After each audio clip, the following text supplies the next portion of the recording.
한 과수원 입구. 멧돼지 무리가 어둠을 뚫고 먹이를 찾아 땅을 파헤치고 있습니다. 심야의 사냥꾼들이 한 곳으로 모여드는 순간 원형의 그물 포획기가 아래로 떨어지면서 순식간에 멧돼지들을 덮칩니다. 인공지능을 활용한 AI 그물 포획기입니다. 안동의 농자재 업체가 개발한 이 장치는 유해 조수가 접근하면 열을 감지해 자동으로 휴대전화 앱으로 알림 진동을 보냅니다. 이후 CCTV로 확인하면서 트랩을 작동시켜 잡는 방식인데 한 번에 10마리 이상 잡을 수 있습니다. 이제는 인공지능으로 멧돼지를 잡는다고 합니다. 총으로 멧돼지를 잡는다고 사냥개 데리고 온 산을 뒤지다가 허탕을 치는 장면은 이제 보지 않아도 될 것 같습니다. 지금은 인공지능으로 한 번에 단체로 잡습니다. BTS 성공에는 유튜브가 있습니다. BTS는 유튜브를 통한 홍보 전략으로 지금의 팬덤 아미가 탄생한 것입니다. 그 유튜브에는 한 달에 약 2천만 개 정도 온갖 종류의 새로운 영상이 올라온다고 합니다. 그것을 모두 정리해서 고객에게 추천 영상을 띄우는 것은 AI 알고리즘을 통해서 하게 됩니다. 유튜브 운영 최고 관리자 닐 모아는 솔직하게 말했습니다. 우리가 보는 영상 70%가 AI가 추천한 영상이라고 합니다. 그 추천 영상 때문에 사람들이 유튜브에 매달리는 시간이 평균 20배로 늘어났습니다.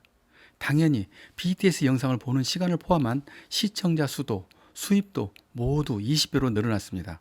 의도한 바는 아니었겠지만 BTS의 지금 혁명적인 성공도 AI 알고리즘의 도움이 큰 것 같습니다. 그런가 하면 지난 2009년에 돌연한 사고로 세상을 떠난 가수 거북이를 기억하실 것입니다.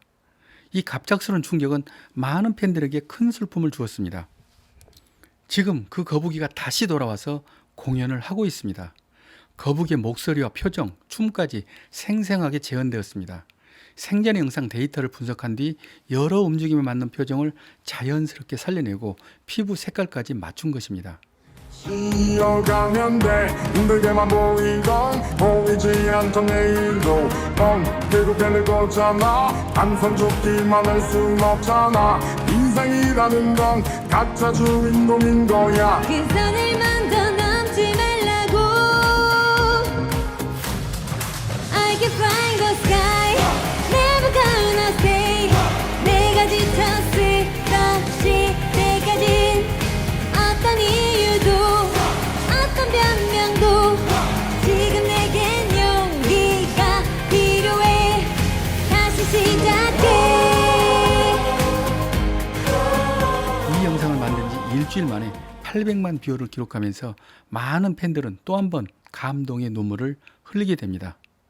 이 역시 전부 AI, 인공지능의 덕분입니다. 그 AI는 예술에서도 새롭고 중요한 변수가 되었습니다. AI로 고흐나 렘브란트 화풍 그대로 그림을 그려서 재현하는 것 정도는 이제 옛날 이야기입니다. 암스텔람에서는 AI 로봇으로 철, 쇠를 직접 녹여가면서 조각을 하고 다리를 만드는 인공지능 스틸 3D 프린터가 나온 지 벌써 3년 전 일입니다. 저도 새로운 방법으로 작품을 하려고 이 회사와 연결해 본 적도 있습니다. 그리고 이젠 인공지능이 시나 소설을 쓰고 작곡까지 합니다. 그래서 예술가는 이제 없어질 거라는 사람도 있습니다. 저는 단호히 말합니다. 예술가의 영역은 없어지는 것이 아니고 오히려 넓혀진 것입니다. 1839년 사진기가 발명되니 화가들은 이제 없어진다고 난리가 났었습니다. 그런데 지금 어떻습니까? 사진은 사진예술로 인정받고 화가들도 사진을 이용하는 예술로 예술 분야는 훨씬 더 넓혀졌습니다. 딥페이크의 등장도 흥미롭습니다.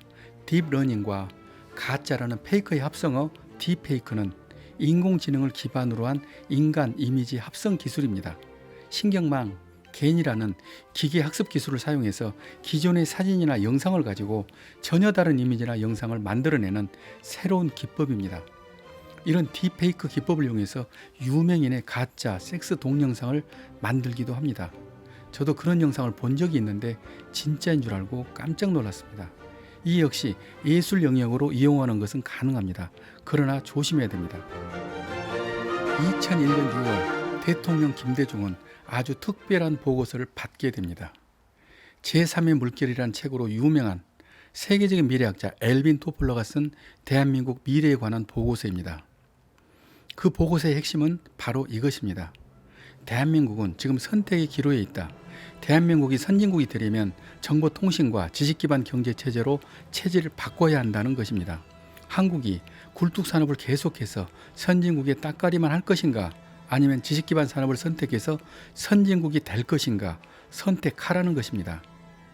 그리고 그 선택은 현재뿐 아니라 향후 후손들까지도 큰 영향을 미칠 것이라고 강력한 경고까지 합니다. I believe that Korea needs to commit itself again to leap forward, this time from a 20th century economy, a 20th century industrial economy, to a 21st century knowledge-based new economy. 그에 져서 제3의 물결이 말하는 것은 정보와 지식혁명 시대를 말하는 것입니다. 다행스럽게도 김대중 대통령은 그 제안을 거의 100% 그대로 받아들입니다. 그래서 벤처기업과 정보통신 분야에 집중 투자를 합니다. IT와 정보통신 분야는 세제 감면과 병역 특례 제도까지 만들어주는 파격적인 지원을 한 것입니다. 그 결과 지금의 대한민국이 되었습니다. 여기서 또 제가 주목하는 것은 이렇게 미래를 보는 예지력이 정확한 엘빈 토플러가 왜 한국을 선택했냐는 것입니다. 우리가 먼저 도와달라고 한 것은 아닙니다. 토플러 스스로가 우리나라에 자문 신청을 한 것입니다. 그것은 우리나라의 국민성, 민족성 때문입니다. 당신은 IMF로 다 망했다고 손절하는 나라였습니다. 그런 나라가 세계사에 유례 없는 금모으기 운동을 시작하면서 IMF를 탈출하고 다시 살아난 민족입니다. 그런 우리의 민족성이 그의 이론 제3의 물결을 증명할 수 있을 것이라고 믿었기 때문입니다. 그런 절체절명의 위기를 딛고 다시 일어서는 우리나라의 국가의 정체성, 진정성을 믿었기 때문입니다. 그런 우리나라가 저는 눈물겹게 자랑스럽습니다. 2019년 7월 4일 문재인 대통령은 청와대에서 일본 소프트뱅크 그룹 회장 손정희를 접견합니다. 그 손 회장은 자신의 시간과 돈의 97%를 AI에 투자한다고 합니다. 그는 먼저 한국이 인터넷으로 세계 1위라는 것을 축하하고 있습니다.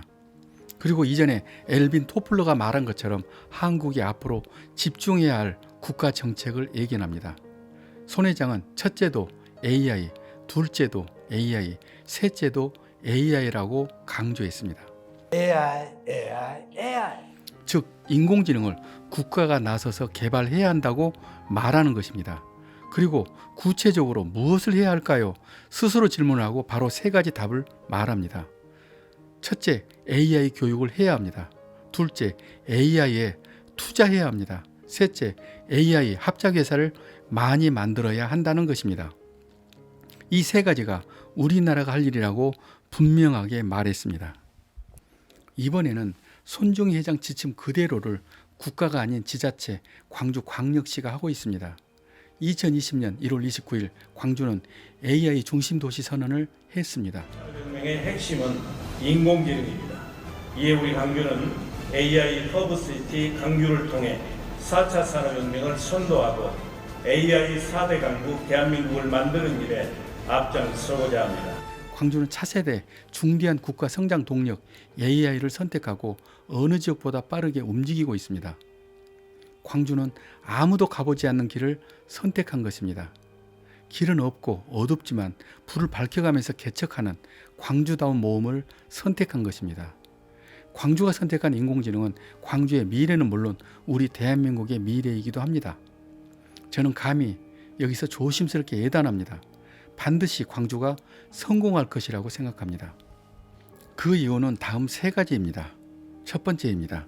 세계 최강의 인터넷 속도를 자랑하는 대한민국 정부가 마음 먹고 조 단위의 막강한 지원으로 하는 일이기 때문입니다. 그리고 인공지능 사업에서 가장 중요한 것은 데이터 처리 능력입니다. 그래서 우선 세계 10위권의 초거대 용량의 슈퍼컴퓨터가 광주에 구축하게 됩니다. 두 번째입니다. 이용섭 시장의 정확한 가치관과 선택 그리고 빠른 행정 때문입니다. 처음 인공지능을 선택한 것도 그의 판단이었습니다. 이용섭 시장의 말을 그대로 옮기면 광주뿐 아니라 우리 모두를 먹고 살게 하는 것은 앞으로 인공지능밖에 없다고 했습니다. 그는 벌써 지난 1년간 인공지능 기업과 기관 52곳과 MOU를 체결했습니다. 이 중 34개 회사가 이미 광주에서 사업을 시작했습니다. 또 AI 인재 확보를 위해서 인공지능 사관학교를 만들었습니다. 그리고 지역의 모든 대학에 AI 학과와 대학원을 개설했습니다. 손정희 회장이 역설하는 AI 교육, AI 투자, AI 합작 세 가지는 이미 광주에서 많은 부분 이루어졌습니다. 이 자료를 조사하던 저부터 빠르고 정확한 행정에 놀랄 정도입니다. 세 번째입니다. 광주 시민의 정신과 가치관 때문입니다. 우리 모두가 알고 있고 느끼는 광주 시민의 정신은 어떤 고난에도 굴하지 않고 모두가 하나 되어서 우뚝 일어서는 그런 강한 정신력이 있습니다.